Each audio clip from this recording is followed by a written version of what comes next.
Tú eres nuestro pan,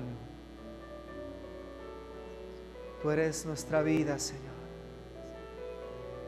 Señor, y queremos hoy elevar nuestra voz para clamar a ti, oh Dios, para decirte, Señor, que sin ti no podemos. Sin ti, oh Dios, es imposible. Sin ti no sabemos a dónde ir, oh Dios. Tantas veces tomamos el control de nuestra vida y terminamos defraudándonos a nosotros mismos y a las personas que están a nuestro alrededor. Realmente te necesitamos. Llénanos, Señor, con tu presencia. Hoy, oh Dios, toma nuestro ser. Toma, Señor, nuestras luchas. Toma, Señor, nuestro dolor. Toma, Señor, nuestro pecado.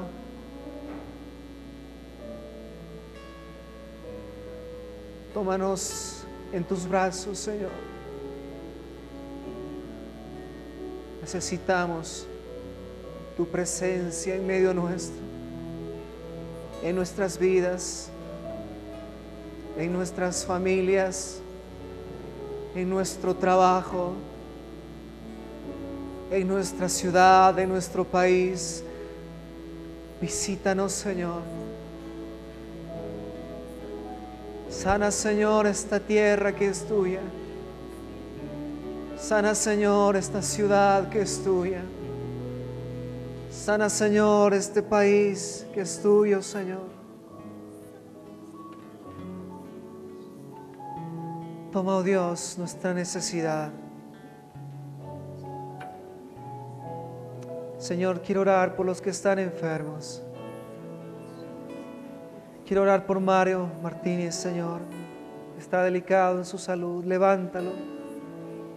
En él, oh Dios, a todos los que están tocados por la enfermedad, sánalos, Señor. Levántalos, Señor. Restáuralos. Quiero orar por los que están afectados en sus finanzas, Señor. Sana sus finanzas. Dale sabiduría. Ayúdales a pagar sus deudas. Ayúdales a encontrar trabajo a los que no tienen, Señor. Quiero orar, Señor, por las familias que están quebrantadas, por los hijos, Señor, que están descarriados, por los matrimonios que están destruidos. Levántalos, Señor. Sánalos, restáuralos, Señor. Sana, Señor, a tu iglesia. Sana a tu pueblo, Dios. Padre, haz la obra en tu iglesia, Señor. Gracias, Padre, por lo que tú has hecho. Por lo que tú has hecho en este momento y por lo que tú harás. Oramos en el precioso nombre de Jesucristo. Amén. Amén. Que el Señor les bendiga, hermanos. Tomen asiento.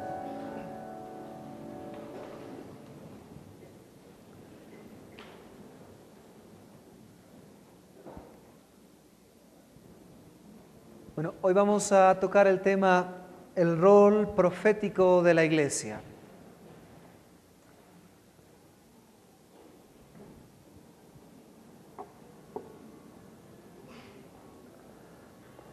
Quisiera que, no sé si me pueden ayudar con un vasito de agua, los hermanos.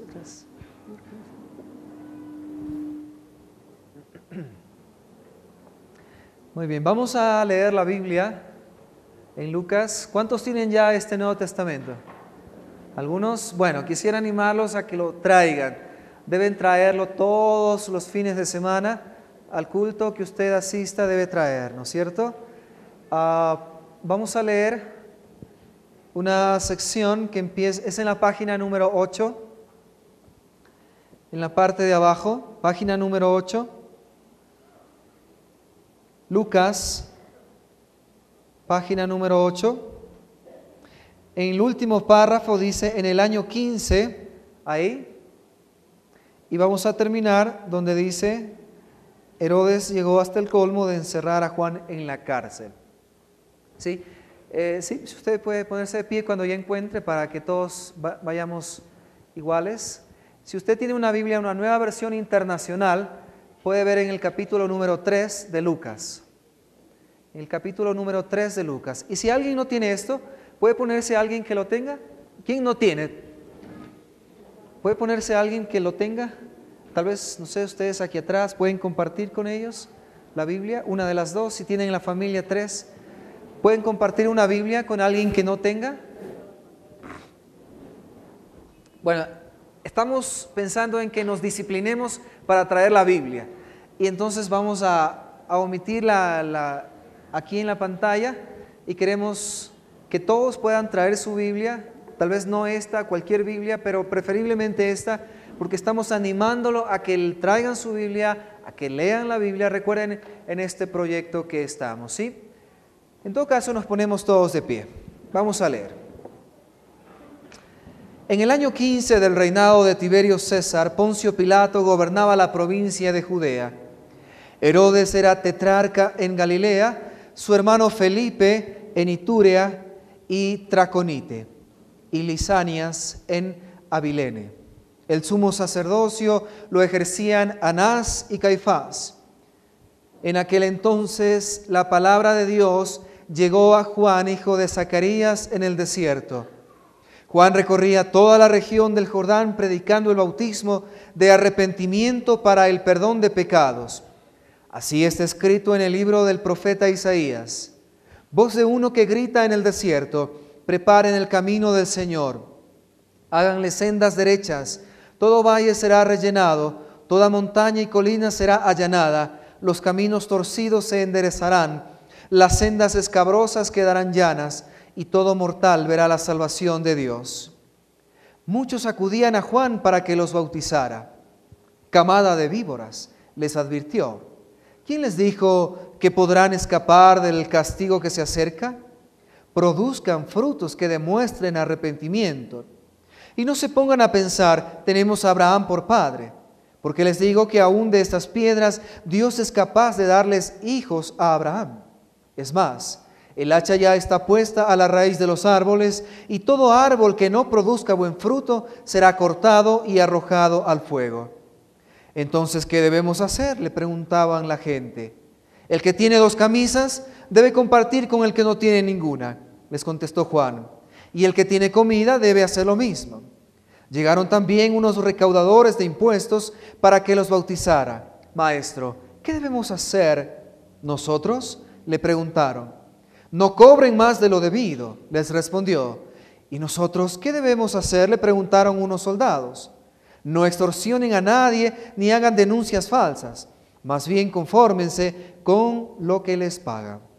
La gente estaba a la expectativa y todos se preguntaban si acaso Juan sería el Cristo.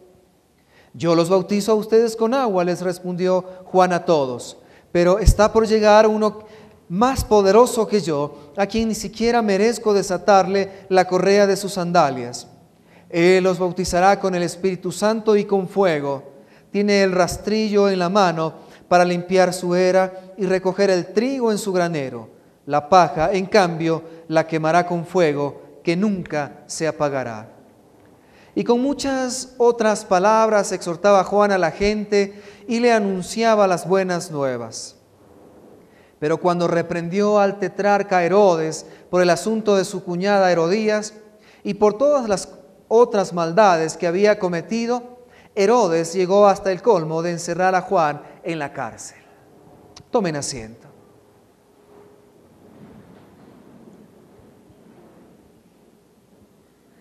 ¿Cuál era el contexto aquí que Lucas nos presenta? Al parecer, la situación de una nación en crisis. La situación de una nación en crisis. Yo no sé a ustedes, pero a mí me resultó un poco obvio que en esta sección de Lucas conlleva un lenguaje político, económico y social. Frases como reinado, gobernaba, provincia, impuestos, no cobren más de lo debido, denuncias, cárcel. Son frases que hablan de estas realidades. Es como si abriéramos un periódico, como si estuviéramos leyendo El Comercio, ¿verdad? Estamos inmersos en esas realidades sociales, económicas, políticas. Esta sección del libro de Lucas nos deja un sabor más allá de lo religioso. No sé si ustedes coinciden conmigo. Por años, hemos considerado que la iglesia debe mantener su centro de atención exclusivamente en la esfera de lo espiritual, ¿no es cierto? Por años hemos pensado que la dedicación de la iglesia debe ser aspectos espirituales, aspectos religiosos, nada más. Y que poco o nada la iglesia tiene que intervenir en cuestiones del convivir social, de la parte económica o política de una comunidad, de una nación, de un país. A veces yo he escuchado a personas citar esta parte de la Biblia que dice: al César lo que es de César y a Dios lo que es de Dios. Y esto para decir que nosotros no debemos meternos en esas cosas. Hasta nuestra organización, la Alianza Cristiana y Misionera, tiene un enunciado en sus reglamentos que dice que nosotros somos apolíticos, sin política. Y aunque creo que el espíritu de este enunciado es otro, muchos han tomado esto para decir: nosotros no debemos meternos en esas cosas. Sin embargo, Lucas coloca a Juan el Bautista en medio de este contexto.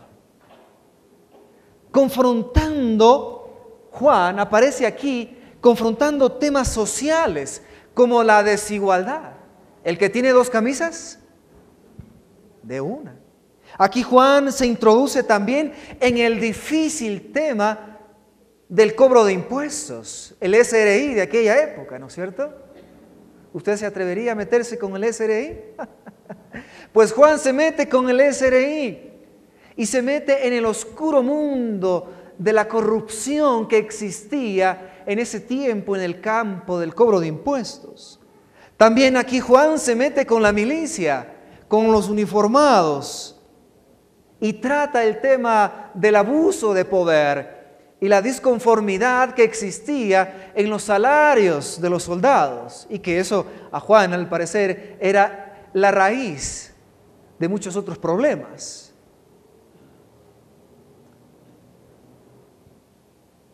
Parece ser que el accionar de la iglesia, de acuerdo al modelo de Juan, debe ir más allá de lo meramente espiritual o religioso. Pero no solo eso, sino que para Juan, en la cosmovisión de Juan, no existía tal división entre lo uno y lo otro, tal cual existe esa división en nuestro pensamiento occidental, moderno, posmoderno. Pagola, que es un teólogo español, nos da luz al respecto de esto. Él dice: en la sociedad judía del siglo I y, más en concreto, en la Galilea de los años 30, no se conoce propiamente una separación entre los diversos aspectos de la vida que hoy nosotros diferenciamos con toda espontaneidad: lo religioso, lo político, lo económico. En ese tiempo no existía ni siquiera el concepto de religión, como lo entendemos hoy. Todo se entremezcla y se implica. Lo que hoy llamamos dimensión religiosa está presente en todo, legitimando, orientando e impulsando una determinada manera de entender la vida y de organizar la convivencia. Así es como funcionaba. Así, el judío tenía un pensamiento integral de su realidad existencial. No había lo religioso, lo económico, lo secular, lo religioso, lo espiritual, lo no espiritual, lo secular. No existían estos conceptos, no. Esta cosmovisión de que lo espiritual, lo religioso debía penetrar todas las esferas de la vida, relaciones, economía, social, convivencia, era lo habitual, así era como se vivía. Esta, mi querida iglesia, es la cosmovisión o la forma de entender su realidad que debe tener la iglesia de hoy, que usted y yo debemos tener.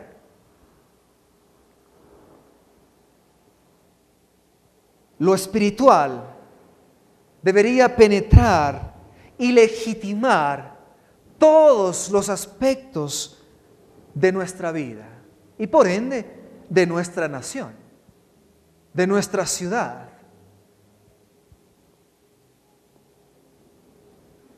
Y entonces, nuestra preocupación no es solo cuánto oramos o si venimos al templo o si cantamos o no. Nuestra preocupación debe ir más allá.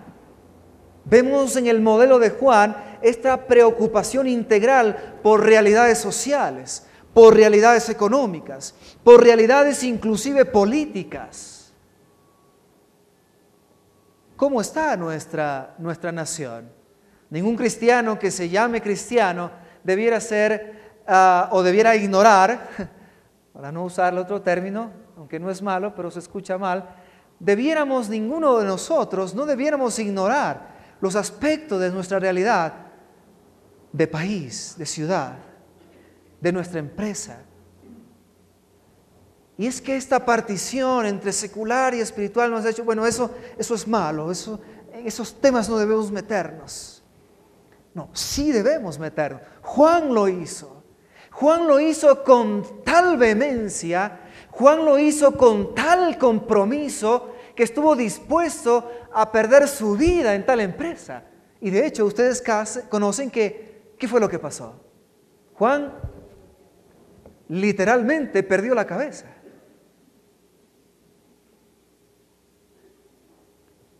¿Cómo está nuestra nación? Todo cristiano debiera responder a esta pregunta.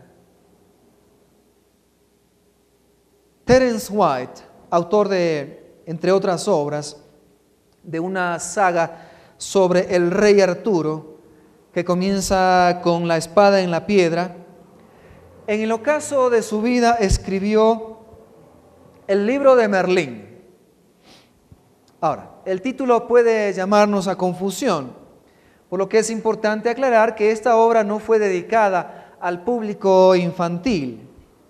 White sitúa a Merlín y el rey Arturo más allá del tiempo y juntos echan un vistazo a la sociedad y a la eterna lucha del hombre por la justicia. Y esto es lo que escribe. Es un poquito largo, así que yo lo puse ahí para que ustedes me sigan. Merlín descarnadamente reflexiona. Actualmente la raza humana se divide desde el punto de vista político de la siguiente forma. De cada 100 hombres hay uno que es sabio, 9 bribones y 90 tontos. ¿Es un cálculo optimista? Los 9 bribones se reúnen bajo el estandarte del más bribón de todos ellos y se convierten en políticos. El sabio se queda a un lado porque sabe que está en una desesperada inferioridad numérica y se dedica a la poesía, a las matemáticas o a la filosofía. Los 90 tontos, por su parte, avanzan pesadamente tras los estandartes de los 9 bribones que, según las modas, los conducen a los laberintos de la superchería, la malicia y la guerra. Con la democracia, los 9 bribones se convierten en diputados. Con el fascismo se hacen líderes del partido y con el comunismo, comisarios. Lo único que cambia es el nombre. Los tontos seguirán siendo tontos, los bribones seguirán siendo líderes y siempre se producirá el mismo resultado, la explotación. White advierte que bajo cualquier régimen siempre gobierna una oligarquía. Para Salvador de Lutri, que es un pensador y pastor argentino, quien es el que cita a White, este relato describe perfectamente la política en nuestra América Latina. Pregunto yo, ¿describe a nuestro Ecuador? El 57% va a decir que no, el resto tal vez va a decir que sí. Yo no quisiera armar una polémica en esta mañana. Lo cierto es que si hay cosas buenas que se han hecho, todavía hay muchas cosas buenas por hacer. Y lo cierto también es que nuestro país todavía vive una profunda crisis moral. Lo cierto es que aunque hay avances positivos que se hayan hecho, es importante reconocer que nuestro país todavía necesita mucho trabajo por hacer. Y es, mi querida iglesia, nuestra responsabilidad ser parte de esa transformación. No estamos llamados, a mí me encanta cantar, ¿no es cierto? Ahora en el primer culto me quedé ahí cantando y el director de alabanza ya me estaba haciendo señas así para que pase a orar y yo seguía ahí concentrado. Es hermoso cantar, es nuestro alimento, venir acá, escuchar la palabra, llenarnos de Dios. Pero esto es recién el inicio, no es el fin. Es el inicio de una proyección hacia una realidad social, económica, política, de la cual ustedes y yo somos y debemos ser parte. Amén. Es el arte, ahora que le veo a Víctor Hugo, me acuerdo también del arte. Esta predicación del arte que una vez hice me trajo algunos problemas, pero yo creo que la iglesia también debe transformar el arte.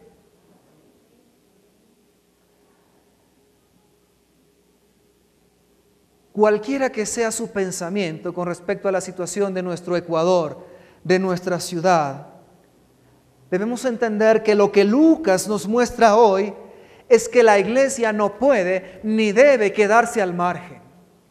No puede. Yo siempre digo, si esa fuera nuestra condición, entonces en el momento de recibir a Cristo seríamos transportados al cielo inmediatamente. Pero eso no es lo que sucede. Juan estaba al tanto de la situación política. Juan estaba al tanto de la ética del gobernante a quien había denunciado públicamente y que finalmente le costó el cuello. Juan no tuvo reparo en criticar las estructuras religiosas que se habían acomodado al sistema para no perder privilegios. Querida iglesia, aquí tenemos al profeta y aquí tenemos a su legado. Y ese legado es para nosotros. Jesús dijo que Juan era el más grande de los hombres. El último de los profetas también se conoce que fue Juan, ¿no es cierto? Y luego de Juan, la iglesia asume el rol profético. Luego de Juan, la iglesia toma el rol profético y debe vivir en el ejercicio y el cumplimiento de ese rol.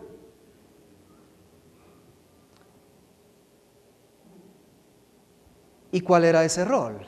Usted dirá, bueno, ya pastor, cálmese pastor, lo que queremos es entender cuál era el rol, ¿no? Bueno, muy bien. Este rol del profeta en el Antiguo Testamento era anunciar el orden de Dios para los destinos de la nación.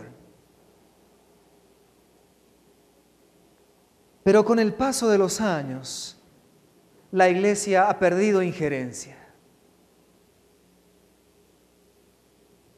Estaba leyendo al arzobispo de la ciudad de Santiago, Chile, y él decía, cuando nosotros nos opusimos a las brutalidades de la dictadura, todo el gobierno nos aplaudió. Y ahora que nos oponemos al aborto y al matrimonio gay, ahora nadie nos quiere escuchar. Solo nos escuchan cuando les conviene, decía el arzobispo. La iglesia ha perdido injerencia. Yo creo, desde el punto de vista personal, el cristiano no se ve a sí mismo como un agente de cambio, no se ve a sí mismo como un profeta y en su rol profético. No se ve. Hablaba con un amigo de acá de la iglesia El Batán, que es gerente de una empresa, y me dice, él me contaba, es un cristiano nuevo, y con emoción me contaba, dice, te cuento que me encontré con el fulano de tal.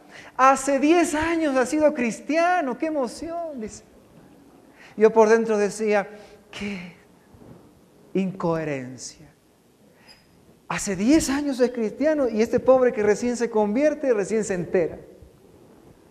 Y es que en la iglesia hay muchos 007 de Jesús. Son agentes secretos de Dios que ni el mismo Espíritu Santo sabe que son cristianos. Entonces no nos vemos en nuestro rol de ejercer una acción, nuestro rol profético en el lugar donde estamos.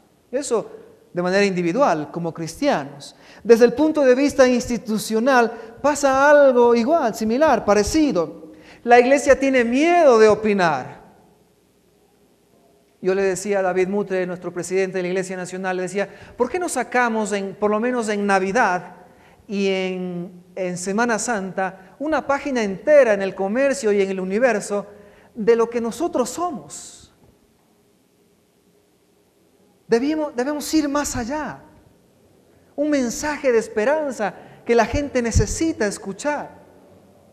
Pero no, la iglesia tiene miedo de perder privilegios también, o sencillamente no cree que esa sea su labor, su responsabilidad. Ahora, esto no significa que los pastores debamos candidatizarnos. Qué vergonzoso o qué vergonzosa que fue la opinión del presidente Rafael Correa del candidato evangélico Zavala. Qué vergonzosa. Yo decía a mi esposa, no nos dejó muy bien parados. Un amigo que es de la familia me preguntaba irónicamente el domingo pasado, antes de las elecciones, me dice, oye, a ver, dice, ¿vas a votar por el candidato Zavala? Y yo le dije, déjame decirte dos cosas. Ni me simpatiza el candidato, ni nos representa como iglesia evangélica. La Confraternidad Evangélica Ecuatoriana dio un enunciado diciendo que el candidato Zavala no nos representa como iglesia evangélica, por lo tanto, no era candidato de la iglesia evangélica. Y ahora terminó en esto, ¿no? Dalo Bucarán lo mandó sacando y él después tuvo que renunciar. Qué triste. No es eso, creo, no es ese el camino. Hay un viejo dicho que dice, zapatero a tu zapato, ¿no? El que va a hacer política debería estudiar ciencias políticas y debería prepararse en un campo político y debería hacer bien su tarea y debería conocer la tarea. Pero querida iglesia, sí significa que la iglesia debe formar a los políticos. Eso sí. Eso sí. ¿Ustedes saben que el pastor Luis es fanático de Mafalda? Ya les doy ese chisme. En el cumpleaños pueden darle un libro de Mafalda de los chistes. Mafalda estaba conversando con su amiguito. Y su amiguito, ¿cómo se llama el amiguito de Mafalda? ¿Cómo es? Manolito. Manolito le dice, Mafalda, tengo una idea. ¿Cuál? Dice, hagamos una escuela para presidentes en Latinoamérica. ¡Oh, qué buena idea! Le dice. Después de un rato de pensar, Mafalda le dice, ¿y quiénes serían los maestros?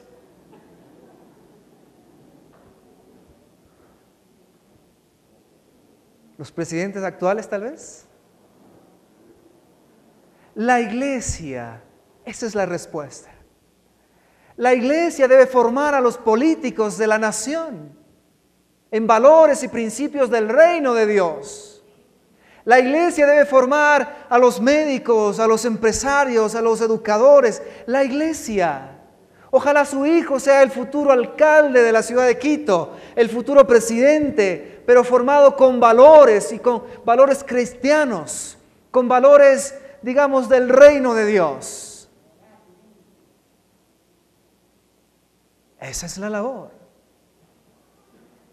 Yo siempre hablo con el pastor G. Yo le digo querido, un buen amigo mío, el pastor, le digo, además, digo, de las canciones preciosas que hacemos para la iglesia, ojalá podamos sacar un disco que tenga valores cristianos, aunque no un lenguaje explícitamente evangélico ni cristiano, y que suene en las radios seculares, y que los valores del reino de Dios se expandan a través de la música. Los políticos que están ejerciendo liderazgo y servicio a una comunidad, a una nación, debieran tener esos valores. Ojalá fuera así, ¿no?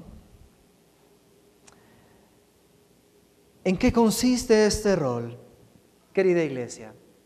Debemos entender bien este rol, debemos entenderlo bien, porque uno de los errores característicos de nuestras iglesias es considerar que los profetas son adivinadores del futuro.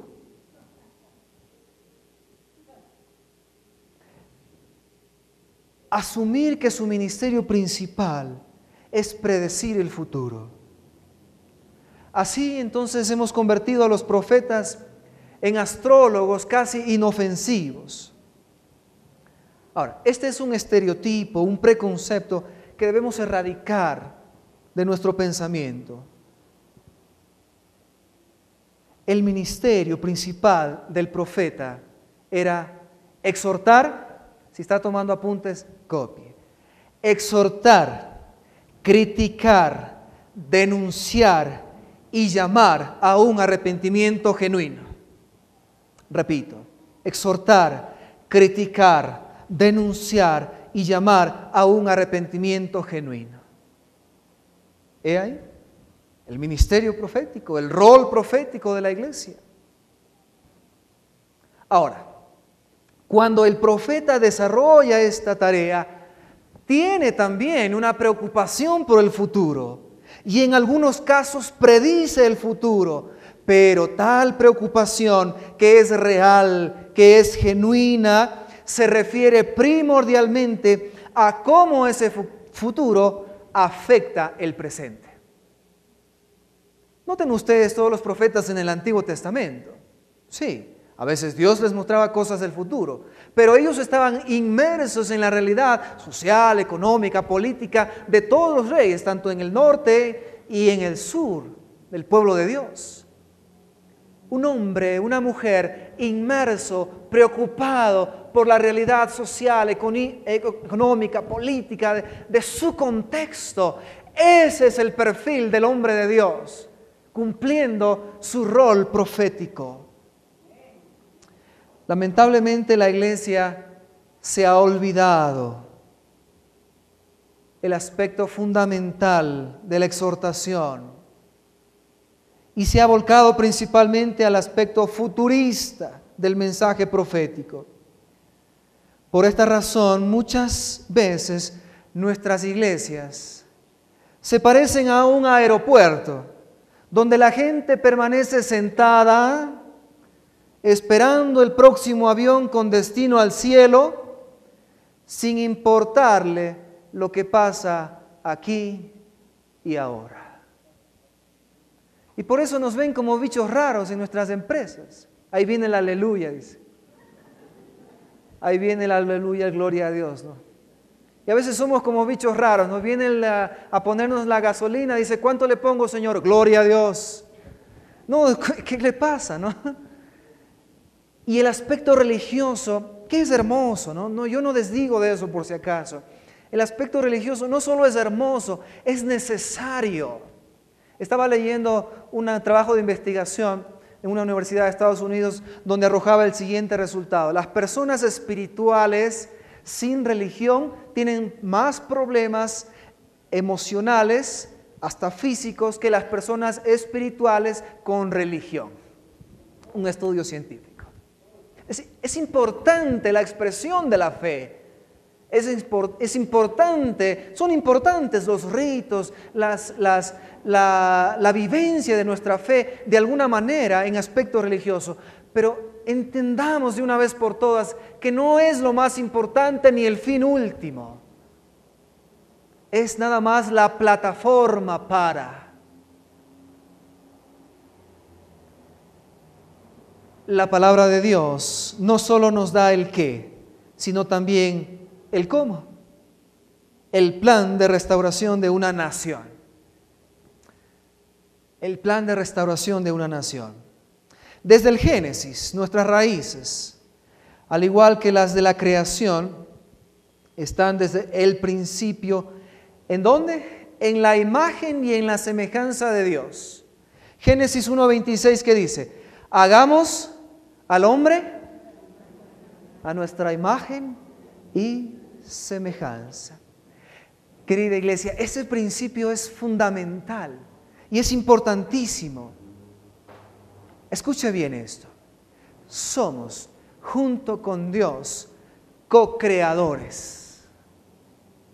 Yo no sé si usted puede captar la dimensión de esta palabra. Somos, junto con Dios, co-creadores. ¿Qué quiere decir esto? Que no somos meros peones del tablero de ajedrez que Dios mueve a su antojo. Dios, en su misericordia, porque no es por merecimiento, le ha placido participarnos a nosotros la labor creadora. ¿No le parece una buena noticia? Yo no estoy condenado a cumplir un destino prescrito. Dios me ha permitido participar con Él en la labor creadora del desarrollo de una nación, de un pueblo, de una familia. Esto es una gran noticia. Yo tengo accionar por la gracia y por la misericordia de Dios. Tengo participación por la gracia y por la misericordia de Dios. Pero Dios nos ha dado ese privilegio. Dios pone al hombre como gobernante de las cosas que Él ha creado. Yo digo, eso es un riesgo tremendo que Dios se corrió, ¿no? Yo siempre digo, si yo fuera Dios, no confiara en mí, porque yo me conozco más o menos bien. Y gracias a Dios, no soy Dios. Dios nos da ese privilegio de participar con Él. El erudito indio Vishal Mangalwadi dijo, Dios habla y crea el universo. El hombre habla y crea cultura, dando así forma al universo creado. Qué hermoso. Qué hermoso eso. Yo soy partícipe con Dios de este desarrollo. Si usted pensó que su única obligación era venir acá a algún culto, ayer hablábamos con un amigo de la iglesia de Pueblo y él me dice, yo no puedo entender, dice, cómo hay gente que llega a las 12, a las 12:30, a la 1, al culto de las 11:30, y dice, yo no entiendo por qué viene. Y él me decía, la única explicación que yo encuentro es que esa persona crea que por pisar la iglesia ya tiene algún tipo de bendición. Déjeme decirle que este lugar no tiene nada de especial. Es un salón que Dios nos ha dado.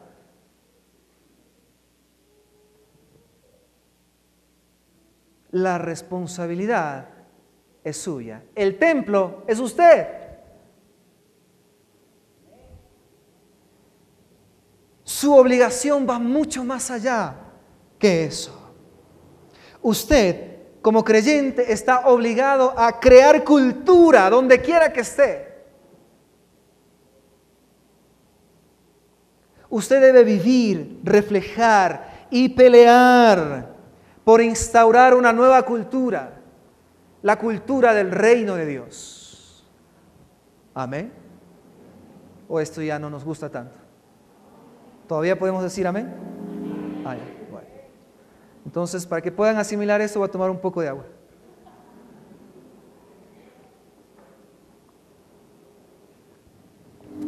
Saben ustedes, dicen las estadísticas de las personas que dan charlas, que luego de 48 horas de lo que uno escucha una charla, ya no se acuerdan ni jota. Quiere decir que el día miércoles, si yo voy donde usted y le digo, a ver, ¿de qué prediqué el domingo? Usted me va a decir así, no sé, no me acuerda. Entonces quiero que se acuerde de esto. Si se olvida el resto, no me importa. Podré dormir tranquilo el día miércoles. Acuérdese de esto. Dios lo ha llamado a usted a ser co-creador con Él y a crear la cultura del reino donde quiera que esté. Creo que me salió muy larga la frase. Hagámosla más corta. Yo soy un creador de cultura, diga. Yo soy un creador de cultura. La cultura del reino de Dios. Por ahí vamos mejor, ¿ya? Si no, también se van a olvidar hasta el miércoles. Está muy larga estuvo. Saben, cuando Dios formó el pueblo de Israel, tenía un interés más allá de lo religioso. Cuando Dios establece las normas para el pueblo de Israel, los 10 mandamientos, se establece no solo un principio de fundamento para la vida social, política, económica de Israel, sino un principio regulador de las cuestiones relativas a la pobreza económica y a la injusticia social. Dios siempre ha estado interesado en eso. Tomó como modelo al pueblo de Israel, pero el interés de Dios siempre ha sido el mundo entero. Y hay unos ejemplos. Por ejemplo, ahí en la ley del pueblo de Israel, cada 7 años se planteaba en la ley judía que se podían abolir las deudas. Cada 7 años. Y cada 50 años era el año jubilar. Cada 50 años se permitía a todos volver a sus familias de origen y recuperar su patrimonio. ¿Y qué garantizaba eso? Que los medios productivos no se concentren en pocas manos. ¿Qué les parece? ¿No era genial? ¿Nuestro Dios no es genial? Les pregunto yo, ¿qué pasaría si en el Ecuador implantáramos la ley de que cada 7 años quedan perdonadas las deudas? Ay, si todos dicen amén, gloria a Dios, los que están endeudados, ¿no es cierto? Pero ¿saben lo que pasaría? Los que prestan dinero no prestarían con tanta facilidad.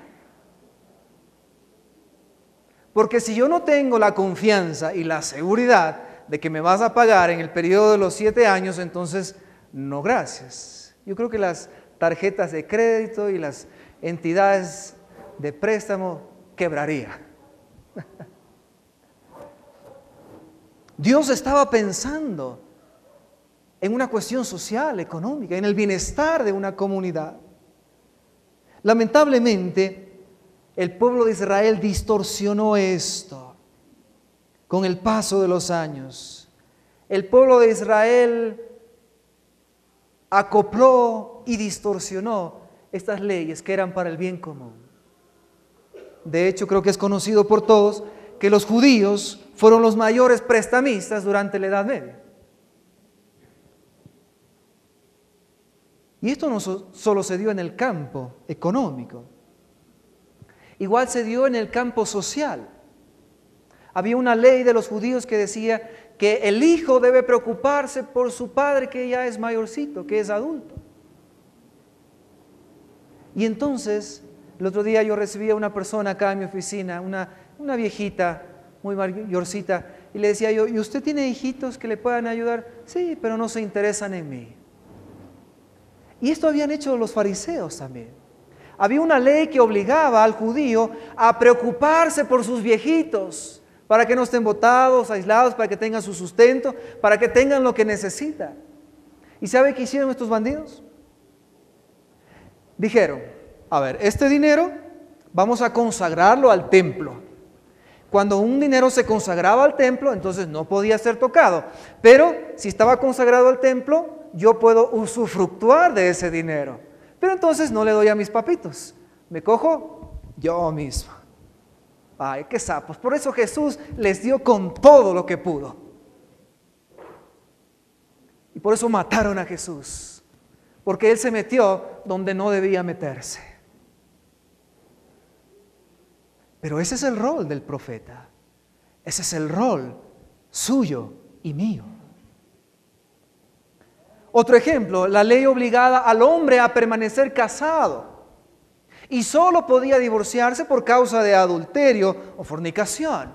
Sin embargo, la laxitud de la ley que ellos habían creado decía, a ver, si una mujer no sabe cocinar bien, carta de divorcio. Aquí algunos ya se hubieran divorciado. Si una mujer no plancha bien, carta de divorcio, señores. Si una mujer le miró medio mal, carta de divorcio, caballeros. A ese punto habían llegado los judíos. Lo vemos ahí, preocupado, aspecto económico, aspecto social, aspectos familiares. La preocupación de Dios iba en todas las esferas y en los marcos de la vida. Escuchemos lo que Juan decía al respecto. Camada de víboras, les advirtió. ¿Quién les dijo que podrán escapar del castigo que se acerca? Produzcan frutos que demuestren arrepentimiento y no se pongan a pensar, tenemos a Abraham por padre, porque les digo que aún de estas piedras Dios es capaz de darles hijos a Abraham. Yo digo, al igual que muchos de nosotros, que pensamos que ser cristianos es simplemente una cuestión de título o una cuestión nominal. Los judíos de esa época estaban convencidos que por el hecho de ser del linaje de Abraham, estaban exentos de obligaciones de la ley. Juan les advierte que esa cosa no los va a salvar, esa posición no los va a ayudar, que debieran arrepentirse. Entonces la gente le dice, bueno, Juan, ¿y qué hacemos? Aquí está la respuesta de Juan. El que tiene 2 camisas, ¿qué dice? Que comparta una. El que tiene comida, que comparta también la comida. No le dice vaya al templo, haga voto de santidad. No le dice vaya al templo, rápese la cabeza. No le dice haga un voto de nazareo. No le dice de sus 2 veces que ora diariamente, órese 3. No. ¿A dónde apunta la corrección y el arrepentimiento de Juan? A un aspecto social. El que tiene 2 camisas, que comparta uno. Si podemos traer eso acá a nuestra época, diríamos, el que tiene 2 televisores, que regale uno. El que tiene 2 refrigeradoras, que regale una. ¿Cuántos televisores tiene usted?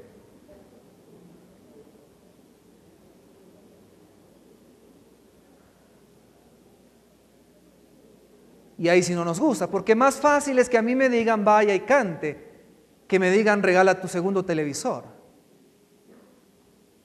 ¿No es cierto? Más fácil es que me digan asiste cumplidamente a los cultos, que me digan regala tu otra camisa. Eso no es más fácil. Sí, es más fácil. Podemos resumir la propuesta de Juan en 3 principios de vida.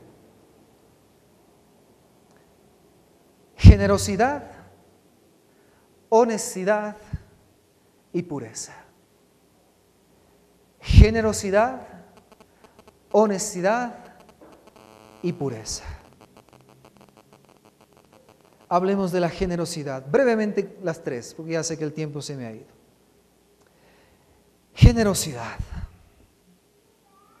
Aunque a muchos no nos guste, el primer llamado es a nuestra chequera, a nuestro bolsillo. Andrés Panasiuk dice, muéstrame tu estado financiero y yo te diré quién eres. Donde gastas tu dinero es lo que tú valoras. El manejo de mis finanzas es un reflejo de quién realmente soy. Y eso es verdad. Estamos llamados a ser generosos. Ojalá fuéramos generosos con lo que Dios nos ha dado. El que tiene 2 camisas, que regale una. Bueno, el que tiene 2 LCDs, puede regalar uno de sus LCDs a alguien que no tenga, ¿no? Si regalamos el otro, el que parecía un armario completo, aunque sea ese. Generosidad. ¿Cuán diferente sería este país si pudiéramos ser generosos? Un querido amigo mío que está aquí me contaba que trabajaba en la judicatura y fue cancelado porque cambiaron los dirigentes. Y me contaba una cosa que a mí me llamaba la atención. Me decía, vino el que iba a reemplazarme a mí y estaba hablando con todo el mundo. Y yo le decía, ven acá, dice, ven a hablar conmigo. Dice, yo estoy el que estaba aquí. Y el otro con temor, con temblor se acerca. Y mi amigo le muestra en la computadora toda la base de datos, todos los proyectos, todos los avances, todos los contactos. El hombre no salía de su asombro. Decía, ¿y por qué es tan generoso conmigo? Eso me has ahorrado 2 meses de trabajo. Y le pregunta, ¿te puedo hacer una pregunta? Sí, dice, ¿eres nuevo en el sector público? Sí, dice, soy nuevo. Ah, con razón, dice, no sabes cómo funciona esto. Y mi amigo me decía, sí, es verdad. Otras personas que salían, que fueron también canceladas, fueron insultando a medio mundo. Otros, dice, cogieron la computadora y borraron el disco duro. Otros metieron la llave en el archivador, no estaban todos los documentos y quebraron la llave. Esa es nuestra generosidad. Y yo le decía a mi amigo, tú has sido formado con los valores y principios cristianos. Y él dice, me contaba, le decía, esto no es mío, es de la judicatura. No es mi trabajo, la judicatura me ha pagado a mí para yo hacer este trabajo. Por lo tanto, ahora es tuyo. Generosidad. ¿Cómo sería diferente en nuestro país si fuésemos generosos? En segundo lugar, honestidad. A mí me encanta el cine, ustedes saben. Yo no sé cuántos de ustedes vieron la película de Jim Carrey, Mentiroso, Mentiroso. ¿Vieron? Película muy cómica. Se trata de un abogado que es mentiroso. Cualquier parecido con la realidad es pura coincidencia. Y este abogado mentía y mentía y mentía. Y su hijo pequeño, que le había ofrecido ir a su fiesta de cumpleaños, nunca le cumplía, siempre lo ha dejado plantado. Entonces el niño hace una oración y dice que su papi pueda dejar de mentir 24 horas. Este pobre hombre entró en un tremendo lío. Fue a una corte, no podía decir la verdad, no podía, mentir. Solo podía decir la verdad. Y cuando intentaba mentir, se le atrancaban las palabras en su garganta. Y entonces fue al baño, se daba contra las paredes. Y finalmente aprendió la lección que mejor era decir la verdad. Ojalá pudiéramos nosotros decir la verdad en nuestros lugares de trabajo, donde quiera que Dios nos ponga. ¿Qué pasaría? Soñemos por un momento. ¿Qué pasaría si todos tuviéramos esta maldición de decir la verdad?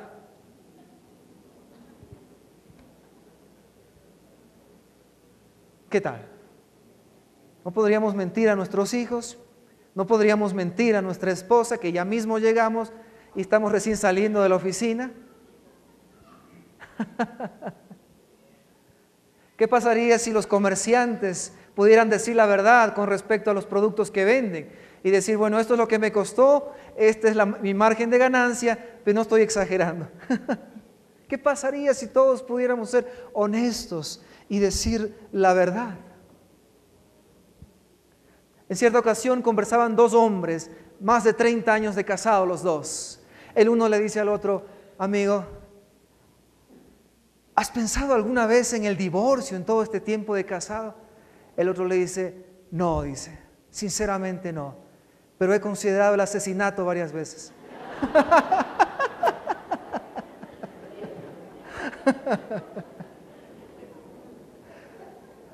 Finalmente, la pureza.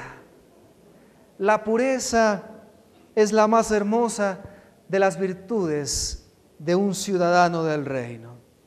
¿Y por qué? Porque uno puede ser generoso y puede ser sincero y por dentro estar podrido. Por eso cuando Jesús viene, transforma el corazón más que las acciones. Y luego un corazón transformado da como fruto honestidad, sinceridad. No a la fuerza, sino como algo natural. Juan dijo, vendrá otro mayor que yo, y Él los bautizará con Espíritu Santo y con fuego. El fuego es sinónimo de purificación, de limpieza. Cuando usted mete el oro al fuego y entonces las impurezas se separan y queda solo lo que es oro. Esa es la obra de Jesús. Si usted me dice a mi pastor, yo quisiera ser sincero, yo quisiera ser honesto, yo le digo, usted necesita a Jesucristo en su vida. Jesús puede transformarlo de adentro hacia afuera. Y eso es lo que provoca en nosotros la pureza que un ciudadano del reino de Dios. Y debiéramos hablar en esos términos, ya no como miembros de la iglesia del Batán, como ciudadanos del reino de Dios. Usted, mi querido amigo, mi querida amiga, usted es un profeta. Tiene el rol de la profecía, el rol del profeta en su vida. No sé lo que usted haga. Cualquier cosa, cualquier actividad que usted haga, véase a sí mismo como un profeta del Señor. Amén. No lo tome como algo opcional. Esto viene en combo. Cuando a mis hijos les gusta el McDonald's, cuando yo voy al McDonald's, me dice, ¿nuggets o hamburguesa? Yo le digo, ¿me podría dar un pollo? No. ¿Me podría dar chifles? No. Yo soy manavita, entonces me gusta el chifle. No, no le podemos dar. Viene con papas fritas. ¿Jugo de naranja o cualquier gaseosa, cualquier cola? No, no puedo pedir. Viene en combo. O lo toma todo o lo deja todo. Es su rol, su responsabilidad. Pero no quisiera que se vaya con esa idea que es una carga. Quisiera que se vaya con esta idea. Es un privilegio. Amén. Es un privilegio que Dios nos ha dado. Oremos.